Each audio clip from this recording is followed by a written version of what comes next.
Welcome back to Muscle in the Morning. I'm Dave Palumbo, and today is Thursday, October 11th, 2018. Let's find out what's going on in the world of bodybuilding and fitness. The great state of Kentucky is usually not the vacation hotspot, but now that it looks like Heather Dees might be heading out there in 2 weeks, maybe that warrants a weekend trip. Last week, I got the inside scoop that the figure superstar was planning to jump into the Kentucky Figure Pro, which will definitely be coming in as one of the early favorites. And in my opinion, a 100% Heather Dees is one of the 5 or 6 best figure athletes on the planet. So it wouldn't shock me at all if she found a way to sneak out of there next weekend with the big victory. You know, I was thinking the other day that you really don't see a whole lot of people doing front squats anymore, because I guess it's considered an old school exercise these days. But then again, rookie classic physique standout Wesley Vissers is an old school kind of guy. Earlier this week, we saw Mr. Vintage Genetics crank out a few old school reps during one of his latest leg day adventures as he starts to get back into the swing of things post-Olympia. Even though he caught a proper ass whooping up there on that Olympia stage, anybody with half a brain knows that this kid's best days are still ahead of him. So now that he knows what he has to do, the only thing left is to get out there and do the work.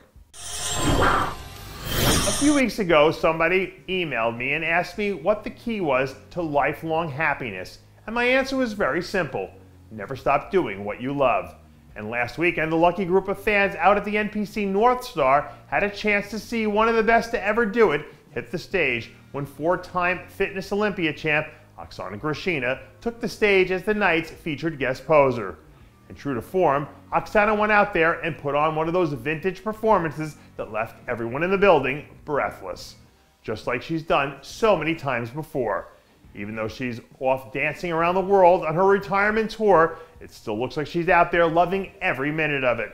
And if you can ride off into the sunset smiling the way she is, I'd say you probably couldn't do it any better than that. If I ever get enough money to go somewhere I can disappear and retire, it'll definitely be out in Hawaii, because I'm in love with the vibe and energy out there. And once I get settled, I'll make sure to drop a line to Andre Ferguson. Earlier in the week, Ferguson announced that he was planning to make his way back out to the Big Island in 2019 to compete in the 3rd annual Hawaii Pro, where I'm sure he'll be looking to come back and successfully defend his past title. When Andre Ferguson is at his best, this guy is like a one-man wrecking crew. And unless he goes a little too hard with the Grey Goose and fresh pineapple juice before the show, it's going to be tough for everyone out there in that lineup.